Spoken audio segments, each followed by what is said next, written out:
Okay, friends. Good morning, good afternoon, good evening. मैं आपको chapter number 12 और 13 कराने से पहले आपको कुछ चीज़ें यहाँ पे एक्सेल में in the form of flow chart बताना चाहता हूँ। फ्लो चार्ट मतलब एक के बाद एक कौन सी एक्टिविटीज़ होती हैं या क्या रिक्वायरमेंट्स होती हैं जिससे कि आपको पूरी चीज़ समझ में आए। तो ये मेरा पहला वीडियो होगा जो सीधा एक्सेल शीट से खुला है। रेदर आई वुड से कि चलिए मैं अपना इंट्रोडक्शन दे देता हूँ। मेरा नाम दर्शन शाह है और मैं नईशा इन्वेस्टमेंट्स का ओनर हूँ। और नईशा इन्वेस्टमेंट्स की एक टैगलाइन रहती है हमेशा कि कीप योर कस्टमर्स फर्स्ट, या we place our customers first. Customer के इंटरेस्ट को पहले रखें, और यही पर्टिकुलर पॉइंट को ध्यान में रखते हुए मैं ये एक्सेल आपके लिए ही बना रहा हूँ, जिससे कि आपको इसकी लीनियरिटी समझ में आए कि ये एक्टिविटी कैसे फ्लो होती है। ठीक है, पहले क्या होता है, बाद में क्या होता है, उसके बाद क्या होता है, उसके बाद क्या होता है। तो आपको अगर फ्लो समझ में आएगा, अगर आपको वो सामने दिखेगा, तो आपके लिए बहुत आसान हो जाएगा समझने के लिए। तो keeping this particular thing in mind, keeping your understanding in mind in a better way, हम ये यहाँ से शुरू कर रहे हैं और फिर हम चैप्टर नंबर 12 और 13 पे जाएंगे, क्योंकि दोनों चैप्टर्स बेसिकली डॉक्यूमेंटेशन पे हैं, और डॉक्यूमेंटेशन समझने के लिए ये लीनियरिटी शॉर्ट में समझनी बहुत ज़रूरी है। ठीक है, आगे बढ़ने से पहले मेरा आपसे एक ही निवेदन है कि अगर आपको ये चैप्टर या ये वीडियो पसंद आता है तो आप प्लीज़ लाइक करें, शेयर करें, स्पेशली उन लोगों के साथ जो IC38 के एग्ज़ाम्स को क्लियर करना चाहते हैं, प्लस उन लोगों के साथ जो इंश्योरेंस के कंसेप्ट्स को अच्छे से जानना चाहते हैं। सब्सक्राइब ज़रूर करें, बेल आइकन ज़रूर दबाएँ, क्योंकि आगे जाके आपको बहुत सारी अच्छी वीडियोज़ हमारी ओर से देखने को मिलने वाली है। इसके साथ-साथ आपके कमेंट्स हमारे लिए बहुत मैटर करते हैं, तो वो पक्का आप कमेंट करिए। अगर आपको वीडियोज़ अच्छी लगती हैं तो एनकरेजिंग मोटिवेशनल कमेंट्स दे सकते हैं, अगर आपको अच्छी नहीं लगती है तो कंस्ट्रक्टिव फीडबैक दे सकते हैं, जिससे कि हम प्रेज़ेंटेशंस को और अच्छा और बेहतर बना सकें। अभी let us come to this particular Excel first. देखिए, बेसिकली डॉक्यूमेंटेशन की बात आती है ना, तो आप समझिए पूरी चीज़ शुरू कहाँ से होती है। से फॉर एग्जांपल आप हमारे साथ जॉइन करने वाले हो, और ये जब जॉइन करने वाले हो तो आप क्या करोगे, आप कस्टमर को सबसे पहले तो पॉलिसी सेल करोगे। पॉलिसी सेल करोगे, आप समझाओगे, सब ठीक है, लेकिन there is something called like prospectus. बोलते हैं ना कि ब्रोशर दो, ब्रोशर, आपकी प्रोडक्ट का ब्रोशर। तो ये जो ब्रोशर होता है ना, या जिसको बोलते हैं प्रोस्पेक्टस होता है, ये प्रोस्पेक्टस के अंदर सारी प्रोडक्ट रिलेटेड जानकारियाँ होती हैं। और ये प्रॉस्पेक्टस कैसे होना चाहिए, कैसे बनना चाहिए, ये under the guidance of IRDA बनता है, राइट? तो ये हो गया प्रॉस्पेक्टस। ये बेसिकली ये क्या है, एक टूल है सेल्स को एड करने के लिए। क्यों? क्योंकि आप कुछ रिटर्न लेके जा रहे हो कस्टमर के पास, राइट? थोड़ा अट्रैक्टिव होता है, ज़्यादा फ्लैशी होता है, देख के लोगों को ये फील आ जाती है कि नहीं चलो हमको ये प्रोडक्ट लेना चाहिए। तो बेसिकली ब्रोशर और prospectus is basically that, and it also has information related to the product 100%. Okay, अभी सेकंड स्टेज क्या होता है, से फॉर एग्जांपल कस्टमर को आपने ब्रोशर शेयर किया, आपने कस्टमर को इलस्ट्रेशन भी शेयर किया। इलस्ट्रेशन क्या होता है, आप एक बार ये बिजनेस में एंटर होंगे तो आपको समझ में आ जाएगा। वो इलस्ट्रेशन बेसिकली IC38 के नज़रिए से इतना इम्पोर्टेंट नहीं है जितना ये प्रॉस्पेक्टस इम्पोर्टेंट है। तो वो आप जब बिजनेस करेंगे या आप अपने बिजनेस मैनेजर को इलस्ट्रेशन क्या है वो पूछेंगे, तो आपको पूरा समझा देंगे। अभी ये पूरा आपने कस्टमर के सामने प्रेजेंटेशन कर दिया, कस्टमर को प्लान पसंद आ गया, कस्टमर बोल रहे हैं कि नहीं मुझे तो पेमेंट करनी है, मतलब मुझे ये प्रोडक्ट लेना है, मुझे इसमें इन्वेस्ट करना है। अभी जब कस्टमर ये डिसाइड करता है तो बेसिकली हम कस्टमर के कुछ डॉक्यूमेंट्स लेते हैं। कस्टमर्स के क्या डॉक्यूमेंट्स लेते हैं, जनरली फोटो लेते हैं, फिर आइडेंटिटी, मतलब प्रूफ ऑफ आइडेंटिटी जिसको बोलते हैं, जिसको शॉर्ट में POI बोलते हैं, कि जिसमें कस्टमर की फोटो हो। ऐसे ही प्रूफ ऑफ एड्रेस लेते हैं, POA। ठीक है,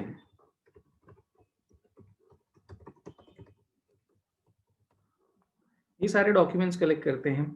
अभी इसके साथ साथ हम क्या करते हैं, ये अभी सेल्स हो रही है, तो इसके साथ हम जो हमारा प्रपोजल फॉर्म है वो भी भरते हैं। अभी प्रपोजल फॉर्म में बेसिकली क्या आता है, अगर आपको पता हो तो मैंने आपको ये बताया था कि कस्टमर ऑफर कर रहा है कंपनी को कि आप मुझे इंश्योरेंस दो, और वो टाइम पे कस्टमर को अपनी सारी डिटेल जानकारी देनी है अपने बारे में, अपनी फैमिली के बारे में, अपनी हेल्थ सिचुएशन के बारे में, अपने ऑक्यूपेशन के बारे में, वो कहाँ पे रहते हैं, राइट?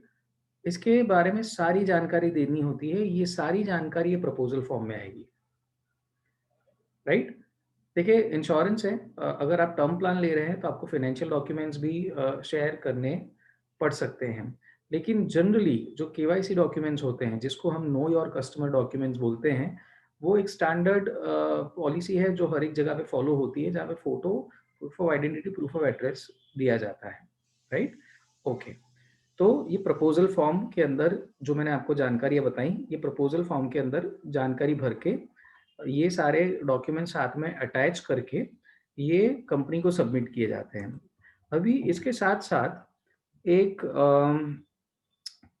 देखिए, जनरली क्या होता है कि कस्टमर को किसने देखा है? कस्टमर को सिर्फ़ एजेंट ने देखा है फेस टू फेस।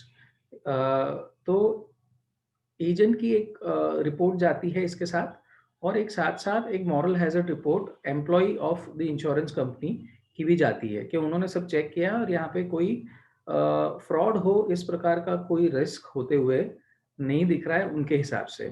तो एक जाती है एजेंट कॉन्फिडेंशियल रिपोर्ट।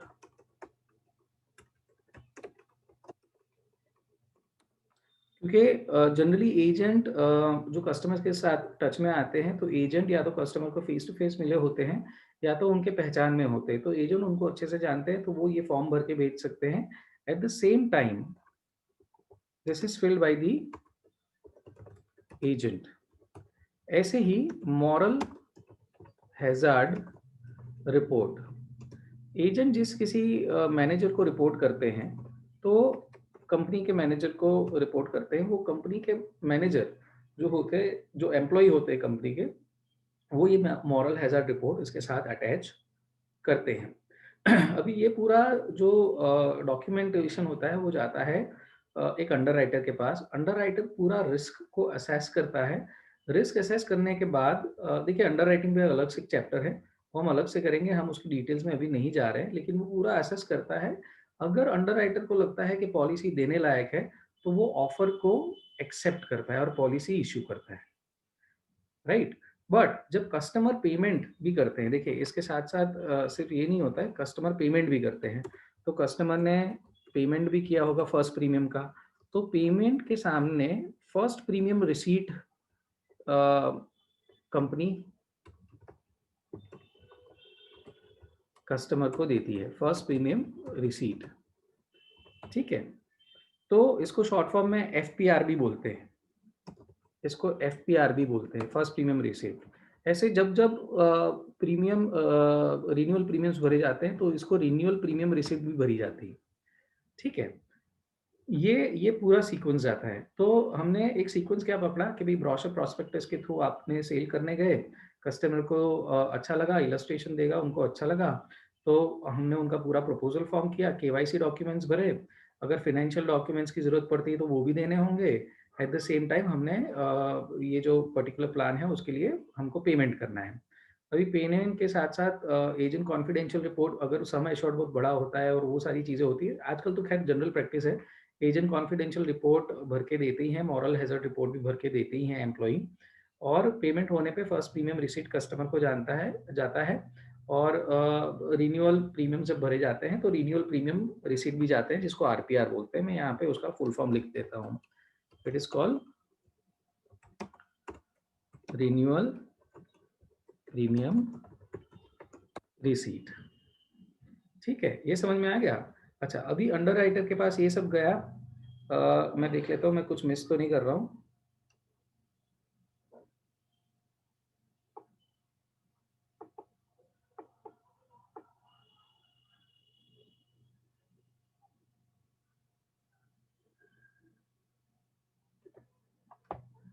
ओके। देखिए, इसके अंदर सिर्फ़ एक स्पेसिफ़िकेशन है, ख़ैर इसके अंदर से पता तो चल ही जाता है, लेकिन जैसे proof of identity, proof of address होता है, as a proof of age भी होता है। तो खैर आप जब प्रूफ ऑफ आइडेंटिटी देते हैं तो उसमें एज, प्रूफ ऑफ एज भी आ ही जाता है, राइट? ओके। अभी जब ये पर्टिकुलर डॉक्यूमेंटेशन की बात करते हैं, जब ये हम प्रपोजल फॉर्म वगैरह की बात करते हैं,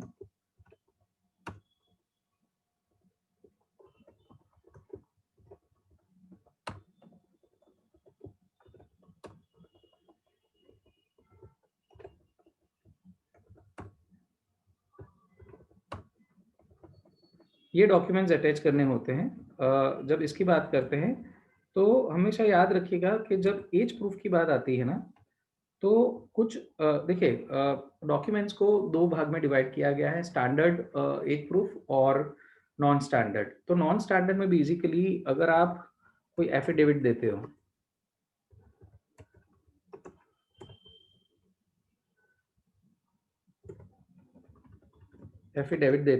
एक सेल्फ डिक्लेरेशन कि मेरी एज ये है, वो नहीं माना जाता है। फिर सर्टिफिकेट फ्रॉम ग्राम पंचायत, वो नहीं माना जाता है। तो ये सारे नॉन स्टैंडर्ड हैं, और इसके अलावा बाकी जितने भी हैं वो सारे के सारे स्टैंडर्ड हैं। फिर आपका हॉरोस्कोप, आपकी कुंडली जो होती है उसमें जो डेट लिखी होती है कि भाई ये मेरी डेट ऑफ बर्थ है, तो वो उसको स्टैंडर्ड डॉक्यूमेंट नहीं माना जाता है। ठीक है। In the similar fashion ration card, ये सारे नॉन स्टैंडर्ड एज प्रूफ है। क्यों? क्योंकि इसके पर्टिकुलर जितने भी ये जनरली बाय एक्सपीरियंस ये देखे गए कि ये कहीं ना कहीं पे थोड़े मैनिपुलेट हो सकते हैं, तो इनको नॉन स्टैंडर्ड में माना गया है। ठीक है। तो स्टैंडर्ड एज प्रूफ्स क्या है? तो मैं स्टैंडर्ड एज प्रूफ्स आपको स्पेशली यहाँ पे बताना चाहूंगा।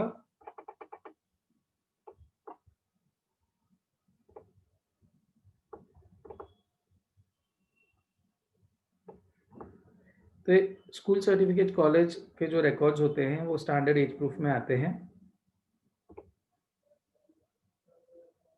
वो स्टैंडर्ड एज प्रूफ में आते हैं। इसके अलावा अगर हम देखें certificate extract from the registrar of births and deaths और from the municipal records made at the time of the birth, मतलब जो हमारा बर्थ सर्टिफिकेट होता है वो सही माना जाता है, पासपोर्ट सही माना जाता है, पैन कार्ड सही माना जाता है, स्टैंडर्ड माना जाता है। The service registrar of the employer, ये आपके एम्प्लॉयर यहाँ पे जो सर्विस रजिस्टर होता है वो भी स्टैंडर्ड माना जाता है। A certified extract from a family Bible if it contains the date of birth. Family Bible का एक सर्टिफाइड एक्सट्रैक्ट अगर आप ले आए, अगर उसके अंदर वो फैमिली बाइबल के अंदर अगर आपका डेट ऑफ बर्थ लिखा है तो भी वो स्टैंडर्ड माना जाता है। सर्टिफिकेट ऑफ बैप्टिज्म भी स्टैंडर्ड माना जाता है, ये खास नोट करिएगा। The identity card of the defence personnel issued by the defence department, वो स्टैंडर्ड माना जाता है। Marriage certificate issued by Roman Catholic church को भी स्टैंडर्ड माना जाता है, स्पेशली एज प्रूफ के लिए, राइट? ओके। एज प्रूफ बहुत मैटर करता है क्योंकि यहाँ पे इसके related I hope you understand के higher the age higher is the mortality, higher is the premium charge. तो लोग एज मैनिपुलेट करने की कोशिश करते हैं, उसका एक मॉरल हैजर्ड होता है। तो उसकी वजह से ये सारे नॉन स्टैंडर्ड डॉक्यूमेंट्स हैं जो मैंने यहाँ पे स्टेट किए हैं। मैं अभी इसको यहाँ पे डिलीट कर रहा हूँ, बट आपके पास रिकॉर्डिंग है और आप इसको देख सकते हैं। ठीक है। अभी ये होने के बाद अगर अंडर राइटर को सब अगर सही लगता है तो उनको पॉलिसी इश्यू हो जाती है, और पॉलिसी डॉक्यूमेंट के फॉर्म में आती है, पॉलिसी डॉक्यूमेंट। अभी एक बात समझिएगा, ये जो पॉलिसी डॉक्यूमेंट कस्टमर के हाथ में आता है, कस्टमर जब ये पॉलिसी डॉक्यूमेंट चेक करते हैं और उनको लगता है कि अगर कोई प्रॉब्लम है and if they are really not satisfied with the plan that they have taken, और उनको अगर ये लगता है कि नहीं, उनको जब बताया गया था तो कुछ और प्रॉमिस किया गया था और कुछ और आ गया है, तो उनके पास 15 दिन का फ्री लुक पीरियड बोलते हैं। पॉलिसी डॉक्यूमेंट उनके हाथ में आने के बाद 15 दिन का फ्री लुक पीरियड होता है, जिसको कूलिंग ऑफ पीरियड भी बोलते हैं। ये पीरियड के अंदर कस्टमर चाहें तो अपनी पॉलिसी कैंसिल करा सकते हैं, वापस दे सकते हैं, राइट? इसको 15 दिन का फ्री लुक पीरियड बोलते हैं या कूलिंग ऑफ पीरियड बोलते हैं। देखिए, इसके बाद अगर कस्टमर बंद कराने जाएंगे तो उनको हो सकता है कि पहले 1-2 साल के अंदर डिपेंडिंग अपॉन द पॉलिसी कोई सरेंडर वैल्यू ही ना मिले। ठीक है। दूसरा, अगर सरेंडर वैल्यू मिलता भी है तो उनको काफ़ी सारा पैसा ऐसे ही चला जाएगा, उनको बहुत कम रकम मिलेगी तो उनका नुकसान हो सकता है। तो ये पहले 15 दिन उनके लिए बहुत मैटर करते हैं। अगर if they are not satisfied with the plan that they have bought, they have a chance to cancel it right away. वो वापस वो प्लान को मतलब ये प्लान को विथड्रॉ कर सकते हैं यही टाइम पे और अपना पैसा वापस ले सकते हैं, राइट? अभी जब वो अपना पैसा वापस लेते हैं तो उनको क्या-क्या वापस मिलता है, जब मैं आपके साथ क्वेश्चन आंसर डिस्कस करूँगा, तो उसके अंदर मैं आपके आपके साथ सारी चीज़ें डिस्कस करूँगा। अभी पॉलिसी डॉक्यूमेंट के अंदर 3 सेक्शंस होते हैं। Let us see what those sections are.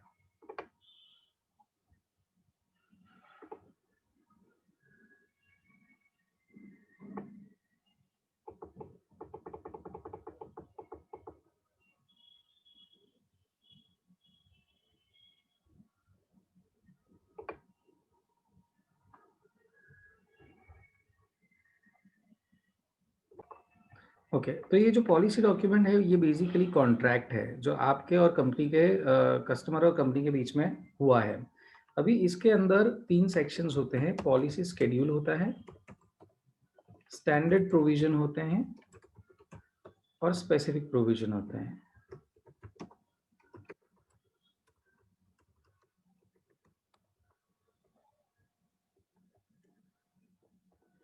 देखिए, पॉलिसी शेड्यूल के अंदर बेसिकली क्या होता है कि भई आपका पॉलिसी कब से शुरू हुआ है, आपका रिन्यूअल डेट कब आएगा, आपके आपको कौन-कौन से टाइम पे क्या-क्या करना है, आपकी बेसिक इन्फॉर्मेशन, ये सारे पॉलिसी शेड्यूल के अंदर आता है।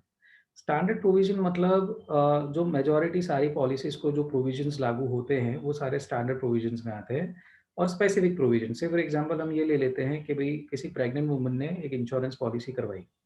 अभी उसके अंदर लेने के समय पे एक ऐसा प्रोविज़न रखा गया था कि भई अगर इनकी प्रेगनेंसी में कोई कॉम्प्लिकेशंस आती है, उसकी वजह से डेथ होती है, तो कंपनी पूरा पैसा उनको नहीं देगी। लेकिन प्रेगनेंसी खत्म होने के बाद अगर उनको कुछ होता है या उनकी डेथ होती है, तो कंपनी उनको पूरा पैसा देगी। तो से फॉर एग्ज़ाम्पल ये एक स्पेसिफिक प्रोविज़न था। व्हाइल टेकिंग, क्योंकि जनरली देखने जाएँ तो प्रेगनेंसी के टाइम पे जनरली लोग ऐसा कोई उनको हड़बड़ी नहीं होती कि वो इंश्योरेंस पॉलिसी लेने जाएँगे। तो अगर कोई पॉलिसी ले रहा है और अगर कुछ ऐसा डिस्कशन हुआ है दोनों पार्टीज़ के बीच में, तो अगर ये स्पेसिफिक प्रोविज़न बनता है, तो वो स्पेसिफिक प्रोविज़न में आएगा। बाकी स्टैंडर्ड प्रोविज़न मतलब ऑलमोस्ट जो सारी पॉलिसीज़ को जो प्रोविज़न्स लागू होते हैं, वो सारे स्टैंडर्ड प्रोविज़न्स में आएँगे। और पॉलिसी शेड्यूल के अंदर मैं बता रहा हूँ ना आपको कि कस्टमर का नाम, पॉलिसी नंबर, उनका फर्स्ट पॉलिसी कमेंसमेंट डेट, उनका रिन्यूअल कब आएगा, ये सारी इन्फॉर्मेशन इसके अंदर होती है और ये इसके अंदर सारी रिकॉर्डेड रहती है। तो देखने जाएँ तो एज़ आई टोल्ड यू कि पॉलिसी शेड्यूल के अंदर नाम है, एड्रेस है, प्रीमियम अमाउंट है, पॉलिसी कब कमेंस हुई है, रिन्यूअल कब आएगा, नॉमिनी का नाम क्या है, वो सारा पॉलिसी शेड्यूल में होता है। स्टैंडर्ड प्रोविज़न के अंदर मैं फिर से रिपीट कर रहा हूँ, जो नॉर्मली सारे पॉलिसीज़ को जो स्टैंडर्ड प्रोविज़न्स लागू होते होंगे, वो सारे आएँगे और स्पेसिफिक प्रोविज़न जैसे मैंने आपको प्रेग्नेंट लेडी का एक एग्ज़ाम्पल दिया या अगर कोई व्यक्ति है जिसको ऑलरेडी टीबी है और टीबी आजकल क्योरेबल डिज़ीज़ है, तो उन्होंने अगर पॉलिसी लिया है, तो अगर वो लियन लगवाते हैं उसमें कि भई मेरा इतना फ़ेज़ है पॉलिसी का, अगर इतने टाइम में डेथ हुई तो इतना पैसा मिलेगा, अगर इतने टाइम के बाद डेथ हुई तो पूरा पैसा मिलना चाहिए। तो उसके हिसाब से जो भी स्पेसिफ़िक प्रोविज़न्स हैं, वो स्पेसिफ़िक प्रोविज़न में जाएँगे, राइट? तो आई होप कि आपको जो पूरा डॉक्यूमेंटेशन पीस है, वो समझ में आ गया होगा। इसके अंदर मैंने मोटा-मोटा सब कवर कर लिया है। जैसे मैंने आपको बताया कि ब्रोशर प्रॉस्पेक्टस कहाँ पे हेल्प होता है, कस्टमर का photo, proof of identity, proof of address, proof of age, उसमें कौन-कौन से नॉन स्टैंडर्ड डॉक्यूमेंट्स हैं, कौन से स्टैंडर्ड डॉक्यूमेंट्स हैं। प्रपोज़ल फॉर्म के बारे में हमने डिस्कस किया कि उसके अंदर कस्टमर की सारी डिटेल्स आती हैं। एज एंड कॉन्फिडेंशियल रिपोर्ट अपने साइड से एक्स्ट्रा इन्फॉर्मेशन कंपनी को प्रोवाइड करते हैं अंडरराइटर को। मॉरल हैज़ार्ड रिपोर्ट एम्प्लॉयी खुद भरते हैं कि उनको यहाँ पे कोई ऐसा फ्रॉड का या कोई भी फ्रॉडुलेंट चांसेस नहीं दिख रहे हैं। पेमेंट जब कस्टमर करते हैं तो उनके पेमेंट के सामने कस्टमर को एक रिसिप्ट देनी होती है जिसको फर्स्ट प्रीमियम रिसीट बोलते हैं, शॉर्ट फॉर्म उसका एफपीआर है। ऐसे ही रिन्यूअल प्रीमियम रिसीट्स होती हैं। पॉलिसी डॉक्यूमेंट्स जो आते हैं ये पॉलिसी डॉक्यूमेंट्स के सब हेड्स हैं जिसके जिसके बारे में मैं बात कर रहा हूँ और ये एग्ज़ाम स्पेसिफिक बहुत ही ज़्यादा इम्पोर्टेंट है। तो ये आप खास ध्यान रखिएगा। इसके अलावा आपको याद हो तो हमने बात करी थी इंश्योरेंस ओम्बड्समैन। तो पॉलिसी डॉक्यूमेंट में इंश्योरेंस ओम्बड्समैन का पूरा इन्फॉर्मेशन होता है, ऑफिस का एड्रेस से लेके फ़ोन नंबर से लेके सारी इन्फॉर्मेशन इसके अंदर होती है। तो आप बेसिकली विज़िट कर सकते हैं। ख़ैर फ़ोन नंबर तो इतना I am not really sure of, but address definitely available होता है। तो आप, क्योंकि जनरली वैसे भी इंश्योरेंस ओम्बड्समैन में अगर कंप्लेन करनी है तो आपको जाके फेस टू फेस ही कंप्लेन करनी होगी in writing, if you remember, on personal lines, right? तो ये सारी इन्फॉर्मेशन ये डॉक्यूमेंटेशन के अंदर है। मैं इसके साथ चैप्टर के क्वेश्चन आंसर्स भी कवर कर लूँगा। चैप्टर्स के क्वेश्चन आंसर्स एक बार कवर हो जाते हैं, तो ये ये जो पूरी वीडियो है थोड़ी लंबी हो जाएगी, लेकिन अगर मैं आपको ये लिनियरिटी में नहीं बताता, तो आपको इतना क्लियर नहीं होता, जितना अब क्लियर होगा, राइट? ओके, चलिए हम will continue with the presentation. देखिए, ये सारी चीज़ों के बारे में ऑलरेडी मैं बात कर चुका हूँ, तो मैं इसमें अभी फ़िलहाल नहीं जा रहा हूँ। हम चैप्टर नंबर 12, 13, 14 जो है वो पूरा डॉक्यूमेंटेशन ही है। तो let us get into this. ये मैंने आपको ऑलरेडी बताया कि which of the below is an example of standard age proof. तो मैं आपको ऑलरेडी एज प्रूफ के बारे में बता चुका हूँ कि राशन कार्ड, हॉरोस्कोप और विलेज पंचायत सर्टिफिकेट और एक self declared affidavit are non standard age proof. तो इसमें जो स्टैंडर्ड एज प्रूफ है वो पासपोर्ट है। Which of the below can be attributed to moral hazard. Moral hazard किसको बोलते हैं? Increased risky behaviour following the purchase of insurance policy can be termed as और attributed as a moral hazard.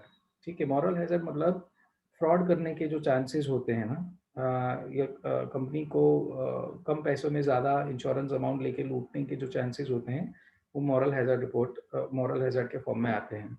Which of the below features will be checked in A medical examiners report.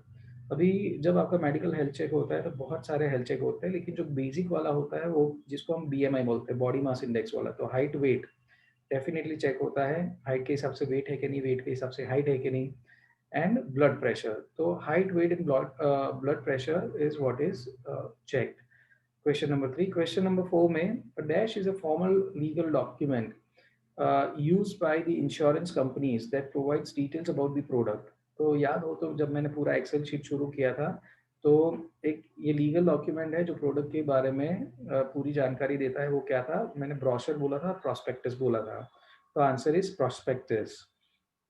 मैं थोड़ा I am really moving fast. The reason is हमने video थोड़ी compact बनानी है, informative बनानी है। देखिए, मैंने सारी जानकारी दी है, आप इसको थोड़ा रिवाइंड करके भी आप इसको सुन सकते हैं, आपको सारी चीज़ें समझ में आएगी। Okay, moving on further. The application document use for making the proposal is commonly known as proposal form.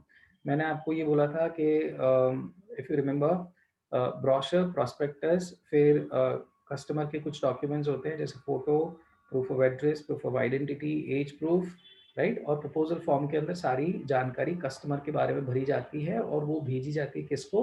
वो भेजी जाती है अंडरराइटर को, राइट? आगे बढ़ते हैं।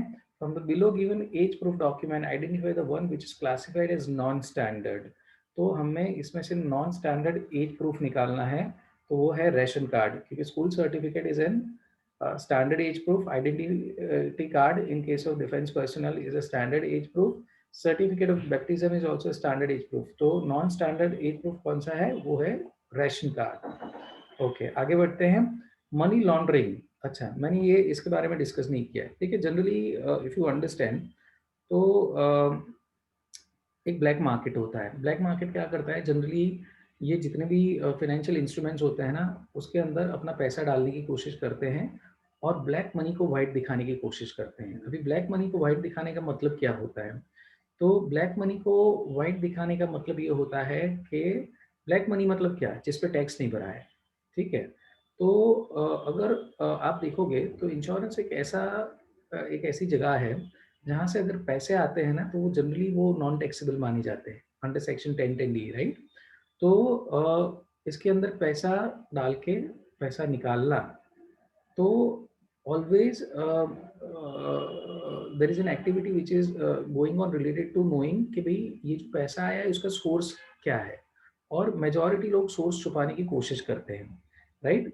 तो मनी लॉन्ड्रिंग मतलब ब्लैक के पैसे को व्हाइट में करने की प्रक्रिया को क्या कहते हैं, ये यहाँ पे डिफाइन किया गया है। तो मैं आपको बताना चाहता हूँ, money laundering is a process of bringing illegal money into an economy by hiding its illegal origin so that it appears to be legally acquired।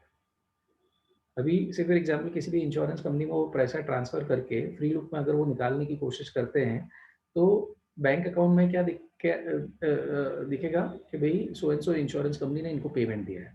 अभी क्यों पेमेंट दिया है, फ्री लुक में दिया है, किस वजह से दिया है, क्यों दिया है, इसकी कोई जानकारी नहीं है, राइट। क्योंकि वो तो बैंक स्टेटमेंट में तो सिर्फ अमाउंट ही दिखेगी और यही दिखेगा कि ये पर्टिकुलर कंपनी से पैसा आया है, राइट।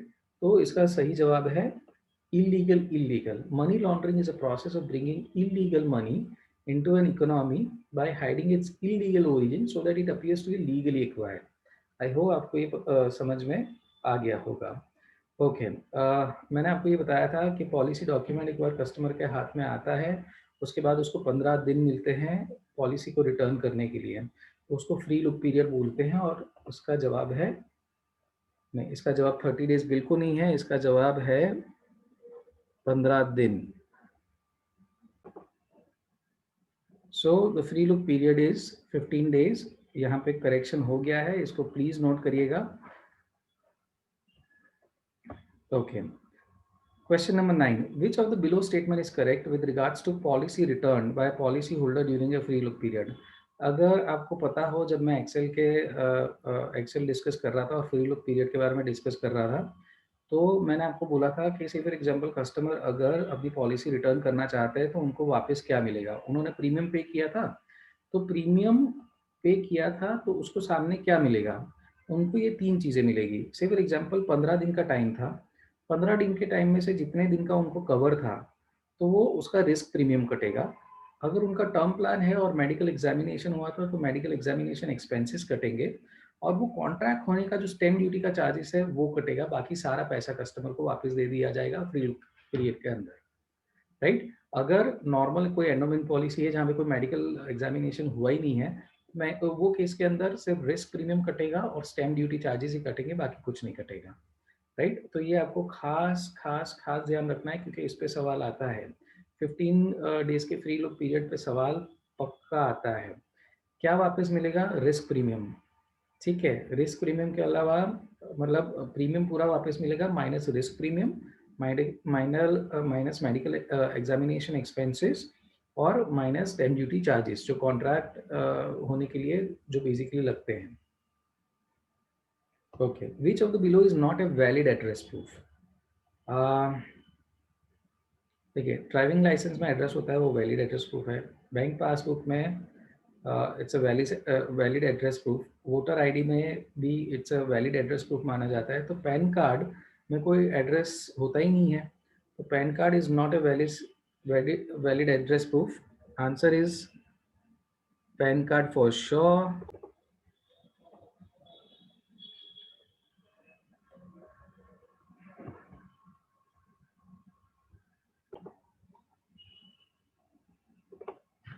देखिए ये पर्टिकुलर प्रेजेंटेशन के अंदर कुछ गलतियां हैं जो मैंने आपके सामने ही करेक्ट करी हैं।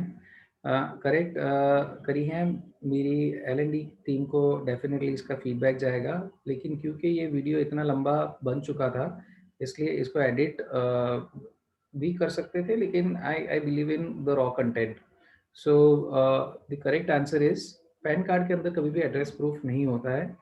तो which of the below is not a valid address proof? तो definitely PAN card cannot be considered as an address proof at all, right? बाकी वोटर आईडी कार्ड में भी एड्रेस होता है, बैंक पासबुक पे भी होता है, ड्राइविंग लाइसेंस में भी होता है।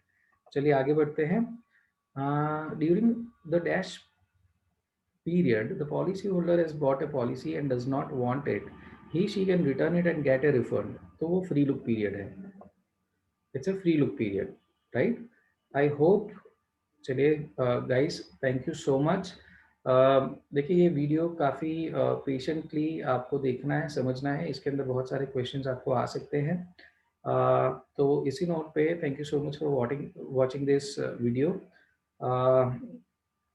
मेरा सिर्फ आपको यही कहना है कि अगर आपको ये वीडियो अच्छा लगा हो, इन्फॉर्मेटिव लगा हो, तो आप प्लीज़ इसको लाइक करें, शेयर करें, स्पेशली वो लोगों के केस में जिनको इंश्योरेंस के कंसेप्ट्स डिटेल में जानने हैं या जो IC38 के एग्ज़ाम्स को क्लियर करना चाहते हैं। सब्सक्राइब करके बेल आइकन ज़रूर दबाइएगा, जिससे कि आपको हमारी जो फ्यूचर वीडियोज़ आएँगी उसके सारे नोटिफ़िकेशंस आपको मिलें। फाइनेंशियल फ़ील्ड के बारे में जितनी भी इन्फॉर्मेशन है वो सारी आपको यहाँ पे उपलब्ध हो जाएगी। और इसके अलावा अगर आपको वीडियोज़ पसंद आती हैं तो कमेंट करके ज़रूर हमको एनकरेजिंग कमेंट्स दें, मोटिवेशन दें, और अगर आपको वीडियो पसंद नहीं आई है, तो we really look forward to a constructive feedback from you, जिससे कि हम अपने प्रेज़ेंटेशंस को ज़्यादा बेहतर बना सकें और ज़्यादा सही बना सकें। Thank you so much. मिलते हैं अगले वीडियो में।